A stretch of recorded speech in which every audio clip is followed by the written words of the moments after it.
al cerebro. Esta bacteria que habita, como decíamos hace unos instantes, de la manera más tranquila y normal, sobreviviendo en la nasofaringe. Y mucha gente ni se da cuenta que alguna vez tuvo esta bacteria tan patógena en la nasofaringe.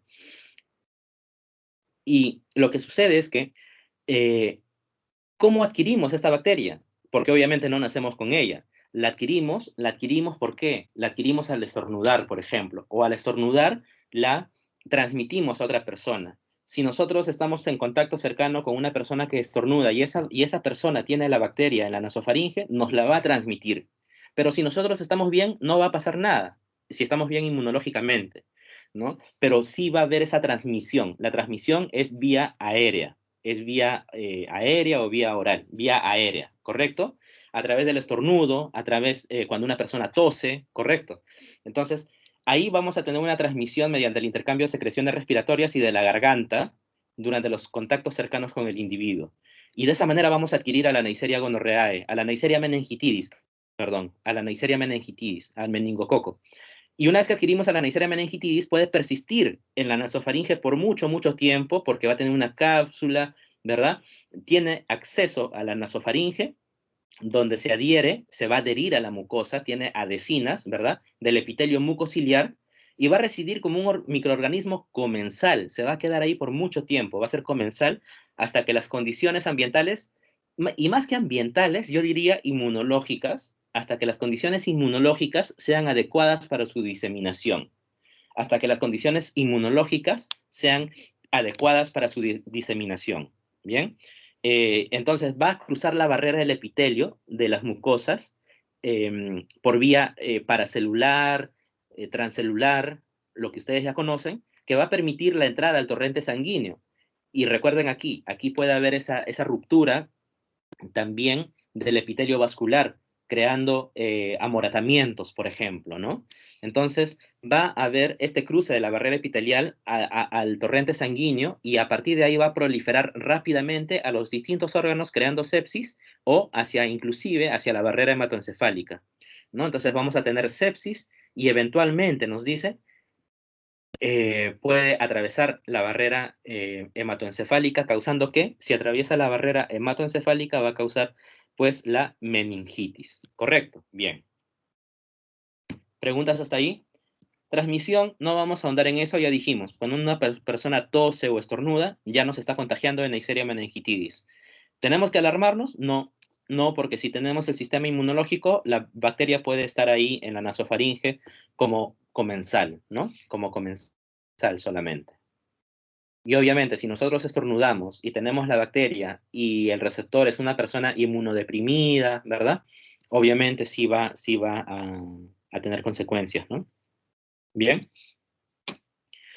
Acá tenemos algunas acciones profilácticas para poder evitar la infección por Neisseria meningitidis, ¿no? Evidentemente, evitar el contacto directo con personas que están contagiadas, ¿verdad? Em, evitar alguna serie de actividades, ¿no? Exponerse directamente a personas contagiadas y tal, pero lo que deseo, la idea con la que deseo que nos quedemos es que se busca evitar el contacto directo, ¿no? Con personas contagiadas. ¿Bien? Ahora, también hay algo muy importante con Neisseria meningitidis, los neutrófilos. Los neutrófilos juegan un papel muy importante porque los neutrófilos en realidad van a cuidar a la Neisseria meningitidis cuando está habitando en nuestra nasofaringe. Los neutrófilos o los macrófagos pueden o tienen la posibilidad pueden y tienen la posibilidad de rodear y fagocitar a la bacteria. Pero no solamente eso, sino que además tienen inclusive hasta la posibilidad de alimentar a la bacteria. Vamos a decirle alimentar a la bacteria, le van a proveer de nutrientes. Los macrófagos pueden proveerle de nutrientes a la bacteria y de esa manera van a ser comensales en la nasofaringe, ¿no? Y no solamente eso, de esa manera van a persistir en la nasofaringe, sí, pero no solamente eso, sino que además los puede ir llevando, ¿no? O sea, empieza en una célula epitelial y el neutrófilo recorre toda la nasofaringe y lo lleva a otra célula epitelial, es decir, le sirve de transporte también, le sirve de transporte. Y también los neutrófilos, fagocitando a la bacteria, pueden, al estornudar, ¿no? Vamos a expulsar, imagínense ustedes, una carga de neutrófilos y pueden servir para la transmisión también. Pero además de eso, y muy importante, o yo diría lo más importante, tenemos que los neutrófilos van a permitirle atravesar, miren ustedes, entre dos células epiteliales a la bacteria dentro del neutrófilo. O sea, le va a servir imagínense ustedes, de servicio de transporte. Es un servicio de transporte. Le va a hacer el favor de permitirle atravesar dentro de ella, escondida inclusive, escondida para que evite ser reconocida por otras células del sistema inmune, y le va a permitir atravesar, adentrarse al torrente sanguíneo, y obviamente por ahí puede llegar hasta la barrera hematoencefálica y atravesar la barrera hematoencefálica. Y ese sistema, ¿cómo se denomina? O ese mecanismo, ¿cómo se denomina? Se denominará caballo de Troya, ¿verdad? Se denominará caballo de Troya. Entonces, estamos hasta ahí, ¿verdad? Y este es el famoso sistema de caballo de Troya. Cómo una bacteria puede esconderse o puede camuflarse, vamos a decirlo así, camuflarse dentro de una célula propia del organismo, porque obviamente una bacteria por sí sola es muy difícil que atraviese, imagínense ustedes, la barrera placentaria, o es muy difícil que atraviese la barrera hematoencefálica. Pero ¿ustedes creen que un neutrófilo sí podrá atravesar la barrera hematoencefálica? Sí, claro que sí, porque es una porque es una célula, perdón, propia del organismo. Es una célula propia del organismo. ¿Y qué sucede si dentro de esa célula propia del organismo está escondida, como en un caballo de Troya, una bacteria? Puede llegar, ¿verdad? Puede llegar y puede atravesar. ¿Sí? ¿Está claro, señores, hasta ahí? ¿Preguntas?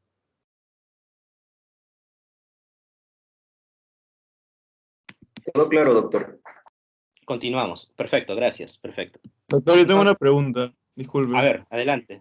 A ver, En el caso del ingreso de las bacterias por el endotelio, si bien se había dado esa activación con los receptores y eso, también se habla sobre una reubicación de las caderinas. Eso no entendí muy bien. eso es lo que permite eso es lo que permite que la bacteria pueda atravesar por la vía. A ver, permítame un instante. Aquí está. Nos vamos hasta acá. La acción de las caderinas. La acción de las caderinas, en realidad, las caderinas lo que hacen es, son proteínas secretadas por quién, por la bacteria, o son proteínas propias del hospedero, doctor. Son propias. Son propias del hospedero, ¿no? ¿Y cuál es la Sí. función de las caderinas? La unión entre células.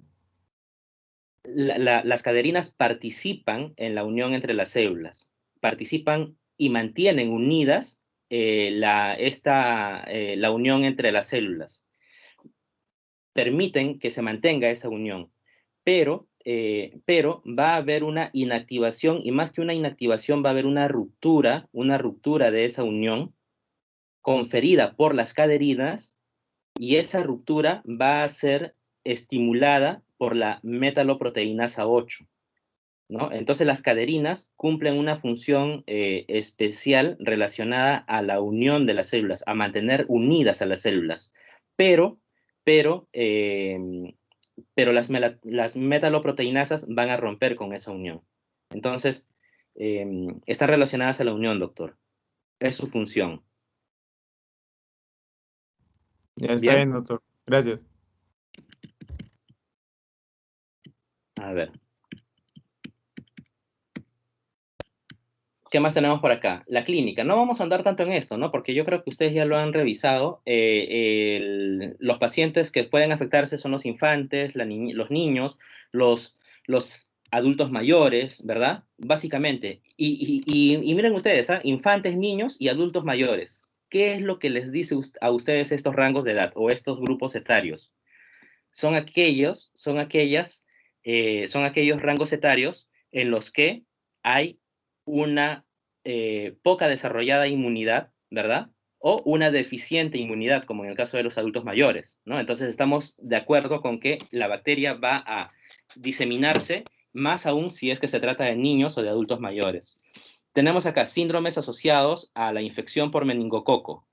Hay una serie de cuadros clínicos que les invito a leer sobre la meningitis meningocócica, la bacteriemia meningocócica, la famosa púrpura fulminante, el síndrome de Waterhouse-Friedrich y la meningococcemia crónica, ¿no? Entonces son distintos cuadros clínicos asociados a la infección por meningococo. Ahora, podemos tener signos o signos y síntomas muy mínimos, pero podemos llegar hasta cuadros muy graves, hasta una sepsis fulminante, ¿no? Una meningitis bacteriana y sepsis fulminante, en la cual evidentemente el desenlace es la muerte del paciente. Pero evidentemente van a haber una serie de factores, ¿no? Factores propios de la bacteria, ¿no? El pi, la cápsula, ¿verdad? Del sistema inmune, ¿no? El factor H, la viabilidad del factor del complemento y van a haber factores genéticos también, por ejemplo, ¿no? Cada persona es diferente y cada persona tiene una genética muy distinta que le va a permitir responder de manera muy distinta a cada invasión bacteriana. Y no solamente a cada invasión bacteriana, inclusive, si vamos más allá, cada persona puede responder de manera muy distinta a cada medicamento, ¿no? No todo medicamento va a ser igual de eficaz en todas las personas, ¿no? Porque todas las personas no son iguales. Entonces va a haber distintos factores. Bien, decíamos que pueden haber síntomas muy mínimos, ¿no? Muy mínimos. Y este cuadro o este estudio nos mostraba pues algunos síntomas propios de la meningitis meningocócica. Miren ustedes, los más comunes, dolor de cabeza, ¿no? Un 90%, náuseas, 79%, rigidez de la nuca o rigidez del cuello, vean ustedes, 89%. Entonces, ustedes escuchan rigidez del cuello, hay hartas probabilidades de que se trate de una infección o una infección que afecta al sistema nervioso central, ¿no? Puede ser una bacteria, puede ser un virus, un hongo, ya lo vamos a ver en la siguiente semana, pero sistema nervioso central, ¿bien? ¿Qué más tenemos por acá? Ah, ya, estas son las petequias, ya sabemos por qué las petequias, ¿verdad? Las petequias, la púrpura, ¿no? Tenemos un niño, miren, son fotos de niños. Ya decíamos, niños, adultos mayores, hartas probabilidades de que se afecten debido al sistema inmune poco desarrollado o deteriorado, en caso contrario, ¿no? Rash maculopapular en un infante, ¿verdad? Con septicemia por meningococo. Miren, púrpura fulminante o púrpura fulminans, ¿no? De la pierna derecha. Pero ¿qué más? Además, hablamos de septicemia, ¿no? Que puede haber afectación de distintos órganos, inclusive a nivel de los ojos, ¿no? Puede haber hemorragia intraocular, vean ustedes en la foto B, ¿no? Durante la septicemia meningocócica, trombosis en la foto C. ¿Qué más? Tenemos en la foto D, hemorragia adrenal, ¿no? Renal, de los riñones, ¿no? Entonces, si bien es cierto, habita en la nasofaringe, puede permanecer mucho tiempo ahí sin causar daño, pero una vez que causa daño, ahí está el problema. Estamos en el capítulo de sistema nervioso central, sí, causa meningitis, pero no solamente causa meningitis, puede causar todo lo que estamos viendo aquí en las fotografías, ¿bien? No vamos a adentrar tanto en epidemiología, vamos ya a avanzar un poco más rápido porque me interesaba mucho sobre todo sentar las bases de la dinámica, digamos, de la sesión. Ya lo demás lo vamos a ver súper rápido en los pocos minutos que quedan. Epidemiología, no vamos a hablar mucho de eso, sabemos que hay varios serotipos. ¿Cuántos son? Recuerdan ustedes 6, ¿no? Y es bien fácil acordarse, las 3 primeras letras del abecedario y las 3 últimas, ¿no? A, B, C y X, W, ¿verdad? Y y Z. W, X, Y, correcto. Entonces, W, X, Y, la Z no. Entonces, es muy importante, por ejemplo, como dato nada más, y hasta diría como cultura general, que hay un famoso, el denominado famoso cinturón de la meningitis, ¿no? Que se encuentra en la región subsahariana, ¿no? El famoso cinturón de la meningitis. Es una zona en la cual hubieron siempre brotes epidémicos recurrentes de meningitis, ¿no? Y participaban estos serogrupos. el A, el C, el W y el X. ¿Bien? Entonces, ¿cuáles son los países del famoso cinturón de la meningitis en África? Los que vemos sombrados de amarillo, ¿no? Nigeria, Chad, Sudán, Guinea, Mali y tal. ¿Bien?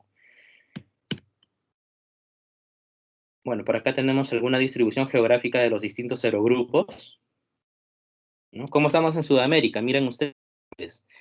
¿Tenemos del A? No tenemos del A. Tenemos del B, sí, del C, y de los últimos tenemos del W, ¿no? Del W fundamentalmente. Pero obviamente eso varía de país en país. ¿Qué más tenemos por acá? Factores de riesgo. Factores de riesgo para contagiarnos de meningitis o para contagiarnos por meningococo. Neisseria meningitis. Grupos de edad, ya decíamos, ¿verdad? Niños, sobre todo, que son las fotos que hemos visto, ¿no? Adolescentes también pueden ser. ¿Quiénes son aquellos con las más altas tasas o el más alto riesgo para desarrollar la enfermedad invasiva? Ya no solamente niños, sino también adultos mayores, más de 65 años. Vía de entrada, vía de ingreso, nasofaringe o la sangre también, obviamente, si se disemina por la sangre, también, ¿no? Factores de riesgo, el hacinamiento, crowding, el tabaquismo, etcétera, etcétera, ¿no? Infección por HIV, obviamente, una persona inmunodeprimida o inmunodeficiente, claro que va a desarrollar todas las características para que ese meningococo que está en la nariz se disemine por todo lado, ¿no? Bien, preguntas hasta ahí, señores. Lo que vamos a ver a continuación ya van a ser ya aspectos muy, muy, muy puntuales. Yo creo que nos demoramos unos 15 minutos más, hasta las 5:10, si les parece bien, y con eso vamos cerrando. Estreptococos, cocos en cadenas, ¿no? Si hablamos de Streptococcus galactiae, en el curso vamos a estudiar varios estreptococos, Streptococcus pneumoniae, Streptococcus galactiae, en este caso, ¿verdad? Pero el Streptococcus galactiae es el famoso estreptococo beta hemolítico. Acá tienen ustedes esta clasificación. Fíjense ustedes, el beta hemolítico se divide en A, B, C. El A, el A lo vamos a ver mucho más adelante. El A lo vamos a ver mucho más adelante cuando hablemos de infecciones de los tejidos blandos y de la piel, ¿no? Y, y el Streptococcus pneumoniae lo vamos a ver también mucho más adelante cuando hablemos de neumococo y la neumonía causada por neumococo. Pero en este caso estamos hablando del grupo B, el estreptococo del grupo B, del grupo beta hemolítico, que es el que causa la sepsis neonatal, ¿no? Y en realidad aquí lo más importante es recordar que la transmisión es la famosa transmisión ascendente o descendente, ¿no? Como se desee ver, ¿no? De madre a hijo. De madre a hijo. Y evidentemente puede devenir en consecuencias fatales, ¿no? En consecuencias fatales como muerte materna, muerte neonatal, partos prematuros o niños nacidos muertos, ¿no?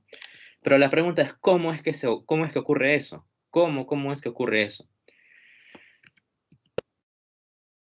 Hay evidentemente un transporte de la bacteria de una persona a otra persona, ¿no? ¿De quién creen? De la madre al niño. Cuando la madre está embarazada, la madre tiene, o las mujeres, mejor dicho, pueden tener, así como teníamos al meningococo en la nasofaringe de manera habitual, hay muchas mujeres que pueden tener también al Streptococcus galactiae de manera habitual en la flora vaginal, por ejemplo.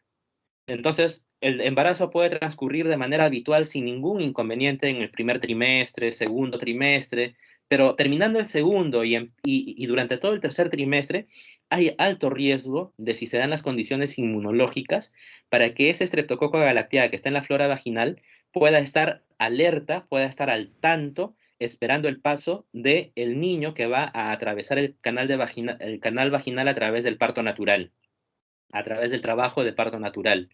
Entonces, en ese momento, ese Streptococcus galactiae que no le hace nada a la madre va a infectar, a colonizar al niño que está naciendo. Y para eso tiene dos factores de virulencia muy importantes que se los he subrayado de rojo. Sí, tiene muchos más, pero centrémonos en lo más importante, ¿no? La cápsula, evidentemente, que le va a permitir persistir durante mucho tiempo en la flora vaginal, pero también tenemos, por otro lado, a la hemolicina. Si hablamos de lisina, estamos hablando de ruptura, ¿verdad? Esa va a ser, por ejemplo, una toxina, una famosa endotoxina, que una vez que se inyecta en el hospedero, pues evidentemente va a lisar lo que haya que lisar, ¿no? Va a lisar células, va a lisar eritrocitos, etcétera, etcétera, ¿no? La hemolicina en este caso. Entonces, factores de virulencia más importantes para Streptococcus galactiae, hemolicina y cápsula. Miren ustedes, luego vamos a hablar del estreptococo piógenes, por ejemplo, ¿no? La que causa la faringitis bacteriana y tal, ¿no? Piógenes, que causa pus, ¿no? De pío de pus. Pero estamos hablando en este caso del estreptococo galactiae, la cápsula. La cápsula es uno de sus factores más importantes, ¿no? Y luego decíamos la hemolicina, la hemolicina. Miren ustedes, como ven ustedes acá, señores, siempre les estoy colocando en la parte inferior el, la referencia bibliográfica de donde estamos, que estamos revisando en nuestras sesiones. ¿Y por qué? Porque muchas de estas publicaciones tienen este tipo de imágenes, tienen este tipo de gráficos que nos ayudan a entender mucho mejor lo que ya está bastante bien explicado en los libros y tal, ¿no? Entonces, esa es la idea de seguir aprendiendo, ¿no? No solamente quedarnos con los libros, sino revisar revisiones, valga la redundancia, como muchas de las que semana, esas son revisiones, pero todas estas que estamos mencionando acá abajo también son revisiones. Y yo les voy a sugerir desde ahora que vayan, si bien es cierto, esto es del 2003, esta revisión es del 2003, pero es una de las revisiones mejores que van a poder encontrar ustedes respecto a estreptococos. Y ahí van a encontrar ustedes el detalle y la explicación y el mecanismo de todos los factores de virulencia, no solamente de este Streptococcus galactiae, sino de estos estreptococos, el mutans, que está relacionado con odontología, el piógenes, que sí vamos a estudiar en este curso, que tiene muchas más factores de virulencia, miren ustedes, el neumoniae, tan importante, causante de la neumonía, el neumococo, ¿no?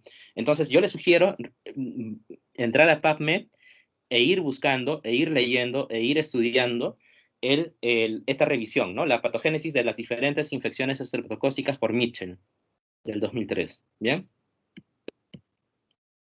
Bueno, sucede lo mismo, ¿no?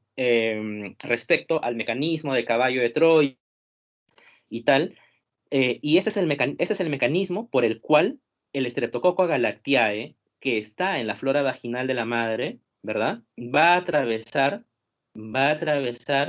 el líquido amniótico, va a atravesar la barrera transplacentaria, ¿verdad? Y va a atravesar por el lo de caballo de Troya, se va a internalizar ¿en dónde? Va a atravesar todo lo que ya vimos al inicio, la dura madre, la aracnoides, la pía madre y va a infectar, ¿verdad? Gracias a dónde? ¿Cuál es su caballo de Troya? Los monocitos. Estos macrófagos son los que le van a permitir ingresar de la flora bacteriana, perdón, de la flora vaginal de la madre. La bacteria se va a internalizar en este monocito y ese monocito, a través del mecanismo de caballo de Troya, va a atravesar, miren ustedes, la barrera hematoencefálica ¿de quién? De la madre, no, de el niño que está naciendo, que está atravesando, justo naciendo, ya recibe su Streptococcus galactiae, imagínense ustedes, ¿no? Entonces, ese es el mecanismo, ¿ok? Ese es el mecanismo. Ya sabemos que va a haber producción de citocinas, inflamación, óxido nítrico, muerte neuronal, imagínense un niño, ¿no? Imagínense un niño.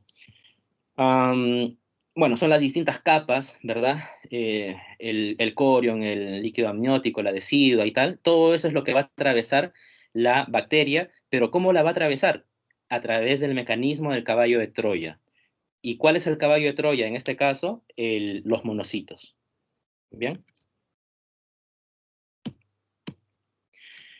No nos vamos a detener mucho en la clínica, porque en verdad eso está en los libros, cuáles son los síntomas, ¿no?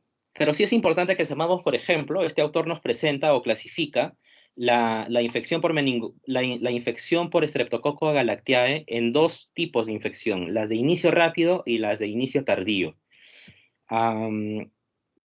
Bueno, acá nos presenta, ¿no? Algunos tratamientos para estos dos tipos de infecciones. Para las de inicio rápido, ¿qué funciona? La ampicilina, eh, gentamicina, cefatoxima, etcétera, ¿no? Para las de inicio tardío, vancomicina, gentamicina, cefotaxima, ampicilina y tal. No, pero no estamos en tratamiento, no estamos en farmacología. Esto es lo que les quiero decir. Lo que les quiero decir es que las de inicio rápido, usualmente la infección se puede manifestar, si el niño no muere, la infección se puede manifestar de 0 a 6 días. Entre los 0 y 6 días, esa es la infección de inicio temprano. Y las de inicio tardío, se puede manifestar la infección en el niño recién nacido, miren ustedes, hasta los 90 días. ¿Cuánto es 90 días? 3 meses, ¿no? 3 meses. De repente el niño nació y nunca se supo que al nacer fue infectado por Streptococcus galactiae, pero las manifestaciones podrían verse en 90 días. 90 días. Obviamente, esos son los casos más raros, obviamente, ¿no? Son casos muy raros porque, claro, al momento de nacer nadie se da cuenta. Nadie se da cuenta, por eso es que hay pocas complicaciones obstétricas del nacimiento, pero las de inicio temprano, que se presentan inclusive durante el parto o una hora después, esas son las más frecuentes. Son las más frecuentes. Y cuáles son los síntomas de cada uno de esos dos tipos de infección, los vemos acá, ¿no? Los de inicio rápido, los shock, ¿verdad? Letargia y tal, ¿no? Las de inicio tardío pueden ser inclusive un poco más leves, ¿ah? Fiebre, claro, porque si son de inicio tardío quiere decir que hubo una muy poca carga bacteriana, entonces ya se manifiestan tardíamente y probablemente las consecuencias no sean tan graves como las que sí ocurren con una alta carga bacteriana y que son de inicio rápido. ¿Bien? Epidemiología. ¿Dónde hay más Streptococcus galactiae? Las de rojo. Las de rojo son en África. Miren en Colombia, Venezuela. Vean ustedes. Venezuela hay muchos casos de Streptococcus galactiae, aunque esta nota es del 2017, ¿no? Esta anotación o esta referencia es del 2017. Bien, pero miren ustedes, ¿no? Datos epidemiológicos. Ahora vean, ¿ah? En Perú estamos más o menos bien, ¿no? Estamos más o menos bien, pero obviamente eso no quita que hayan casos que deban ser siempre estudiados, ¿no? Vamos a pasar esto. Un caso clínico, rapidito, ¿referente a qué? Referente a Listeria monocitogenes. Vamos a centrarnos en un caso clínico que nos va a ayudar a aclarar varias cosas sobre Listeria. ¿Qué nos dice este caso clínico? Mujer de 64 años trasladada a emergencias con un cuadro de 5 días que consiste en fiebre, cefalea y confusión. Miren ustedes, si ya les hablan de cefalea y confusión, sistema nervioso, ¿verdad? Cefalea y confusión, sistema nervioso, y fiebre todavía. Entonces, presenta antecedentes de diarrea durante 2 días, resuelta, que ya se resolvió hace unos días también, pero la paciente tenía antecedentes de artritis reumatoide, por lo que había estado tomando prednisona. Ojo acá, muy importante, había estado tomando prednisona a diario durante los últimos meses. ¿Por qué digo que esto es importante, señores? Porque así como decíamos que el sistema inmune puede verse deteriorado, debilitado por infecciones inmunológicas como VIH, por ejemplo, o por tratamientos quimioterápicos como en los casos del cáncer, también hay fármacos que van a disminuir el sistema inmune. Hay fármacos que van a disminuir el sistema inmune. Por ejemplo, los corticoides. Corticoides tipo dexametasona, tipo prednisona, prednisolona, etc. Los corticoides deprimen el sistema inmune, deprimen el sistema inmune. Entonces, por eso nos dice como dato importante, la paciente había sufrido artritis reumatoide, es una enfermedad crónica, o sea, que seguramente por mucho tiempo, mucho tiempo, ha estado tomando prednisona para el dolor de la artritis, pero el problema es que, por un lado, supera la artritis, pero por otro lado su sistema inmune se ve deteriorado. Se le hicieron algunos tomografía computarizada, ¿verdad? Tomografía computarizada, y en la resonancia magnética se observó engrosamiento de la meninges, engrosamiento, inflamación, meningitis, ¿correcto? Meningitis. Pero ella no presentaba rigidez de la nuca, miren ustedes, ¿ah? Hay una diferencia ahí, no revela rigidez de la nuca, no hay déficit neurológico focal, ¿bien? engrosamiento de la meninge. Eso es muy importante. Entonces, estamos hablando, señores, de Listeria monocitogenes. Listeria monocitogenes, ¿cómo lo adquirimos? Lo adquirimos ¿por dónde? Por la vía alimentaria, muchas veces, ¿no? Vía oral, vía alimentaria. ¿Y qué es lo que sucede? Listeria monocitogenes, usualmente, gracias a los alimentos, va a llegar a nivel del tracto digestivo, a nivel del tracto digestivo, y se va a internalizar. Miren ustedes, factor de virulencia importante. La internalina A, la internalina B, se va a internalizar dentro del epitelio gastrointestinal, ¿verdad? Gastrointestinal, y una vez que se internaliza, tenemos a otro factor de virulencia muy importante, que ya me imagino ustedes lo conocen, la listeriolicina, la listeriolicina O. Y si estamos hablando de listeriolicina, si hablamos de lisina, ya sabemos a qué nos estamos refiriendo, ¿verdad? Pero no solamente eso, no solamente tenemos una lisina que va a destruir la célula del hospedero. Además, este patógeno tiene al factor de virulencia ACT-A, que gracias a la actina, va a formar como una especie de bala, como una especie de chorro de propulsión, que le va a permitir que diseminarse de célula en célula. A ver, tenemos una pregunta, me parece.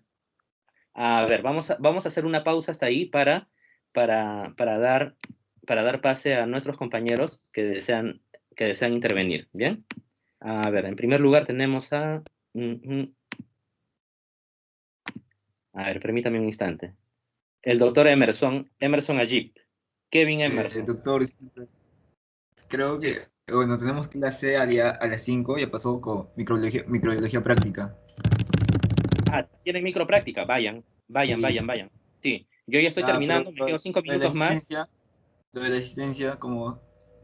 Vamos a pasar la asistencia. Uy, son las 5:11, ¿no? Vamos a pasarla, déjenme configurarlo para pasarlo desde las 5 hasta las 5:30, ¿ok?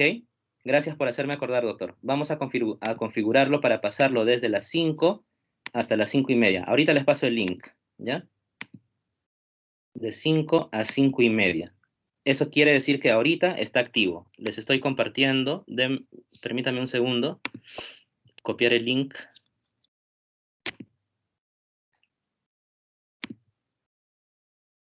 A ver, señores, atención. Estamos compartiendo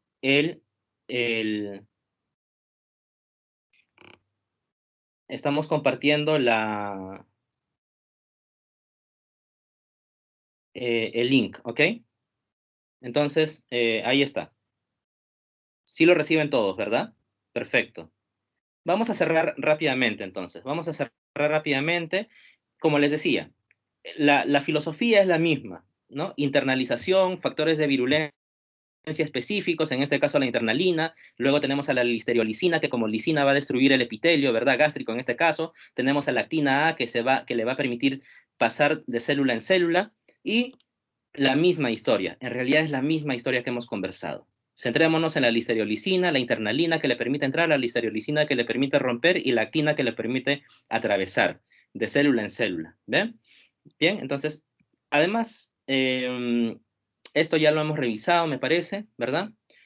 Bueno, acá en realidad todas las imágenes dicen lo mismo, o sea, es el mismo mecanismo, es la misma idea. No vamos a adentrarnos en eso. ¿Cuál es el factor de virulencia más importante?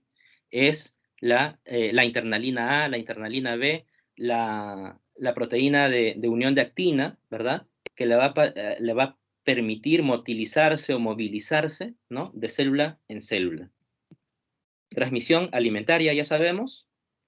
Y aquí hay algo muy importante, que ahí puede haber una alta afectabilidad por parte de los niños en mujeres embarazadas también. Ojo, Listeria monocitogenes, ¿bien?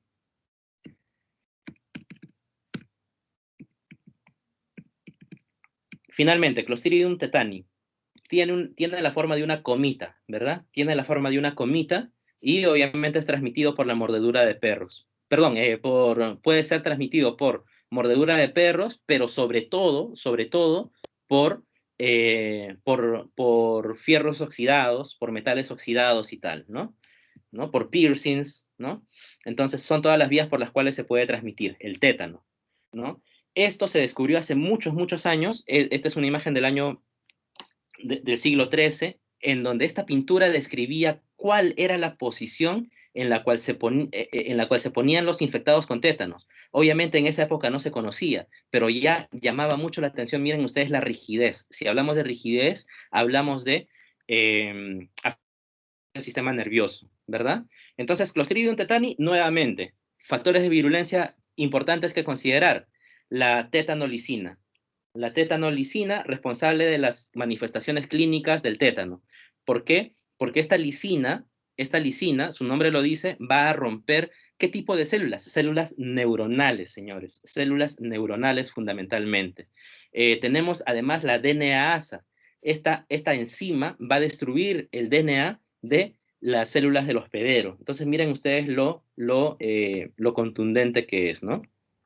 Esta es la toxina tetánica, la tetanospasmina, y si habla de espasmina, habla de espasmo, ¿verdad? Ese espasmo, esa rigidez que vimos en la fotografía anterior. La tetanospasmina es una toxina muy importante que se divide en dos fragmentos, pero, a ver, no, bueno, no vamos a ahondar tanto en eso. No vamos a ahondar tanto en eso. Me interesa sobre todo que entiendan que aquí está, vean ustedes, esta toxina tetánica se va a internalizar en las neuronas, y es a través de las neuronas que va a diseminarse a través de todo el sistema nervioso. Pero hay algo muy importante que les quiero decir acá. El concepto de diseminación retrógrada. ¿Qué quiere decir diseminación retrógrada? La diseminación anterógrada es del sistema nervioso central hacia las extremidades. En este caso, retrógrada es de las extremidades hacia el sistema nervioso central. Así de sencillo. Así de sencillo. Tenemos que la toxina tetánica ingresa a la neurona y se disemina de manera retrógrada hacia las neuronas del sistema nervioso central, ¿no? E ingresa de esta manera por la sinapsis. Luego tenemos otras toxinas como la toxina botulínica, eso lo vamos a ver más adelante, bien, pero esa es la manera como se disemina la toxina tetánica, en este caso, de Clostridium tetani, bien. Características del ingreso, ya, bueno, esta es una característica muy, muy importante del tétano, el famoso trismus. Pregunta de examen, trismus es un signo de qué enfermedad. ¿Será de meningococo? ¿Será de Clostridium tetani? El trismus, ¿no? Entonces, anotación, me imagino que ya estamos anotando, ¿verdad?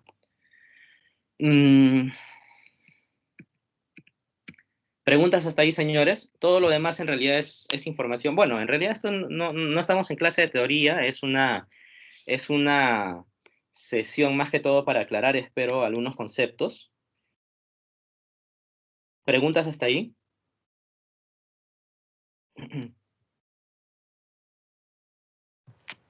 Me parece que no, doctor.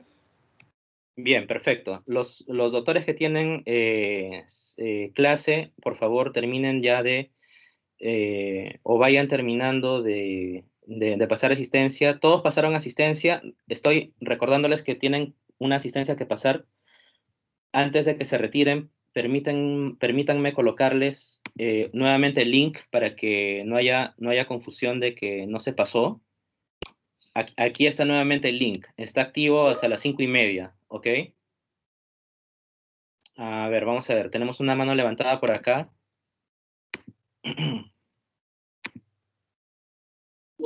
La doctora Paola Calderón, ¿verdad? Doctor, disculpe, ¿habrá alguna posibilidad de que usted nos pueda pasar las diapositivas, por favor, o si sea por correo? Sí, claro, pero dígame, ustedes tienen sus diapositivas de teoría. Quiero ordenarme un poco con el tema de... anteriormente, ¿cómo lo han estado manejando con el doctor Valencia? ¿Tienen sus diapositivas de teoría? ¿Las tienen, sí? ¿Correcto? En el aula virtual. Doctora.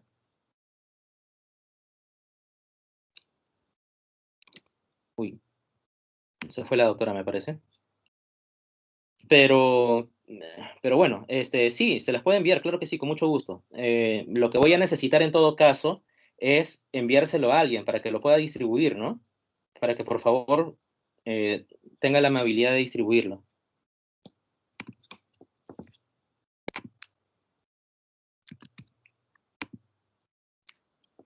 Señores, ¿me escuchan o no me escuchan? ¿Alguien puede Sí, confirmar, por doctor, se favor? le escucha. Ah, ya, ya, perfecto. Entonces, a ver, alguien que me pueda enviar, por favor, pueda anotar su correo. Claro, o doctor, podríamos crear un drive y ahí subimos las diapos. ¿O qué me sugieren? A ver, ¿qué me sugieren? Un drive y ahí todos entran, o sea, se pasa el link y todos entran ahí para poder ver la...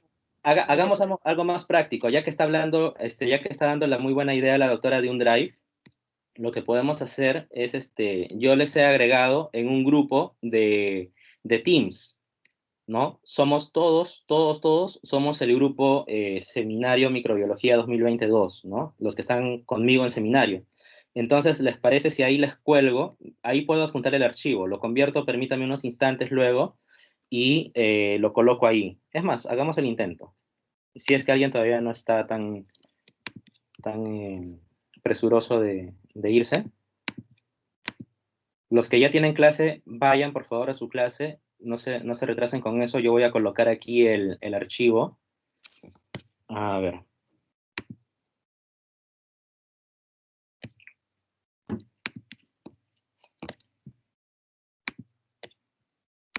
¿Qué les ha parecido este mecanismo? ¿Está bien o prefieren que nos enfoquemos más en el caso clínico de la semana, el que han desarrollado, o prefieren revisar algunos aspectos teóricos como hemos revisado hoy día? ¿Qué les parece más adecuado, señores? ¿Estamos bien? O vamos probando. Si ustedes desean, la próxima semana nos abocamos más al caso clínico, o si desean, con mucho gusto, revisamos más aspectos teóricos y conversamos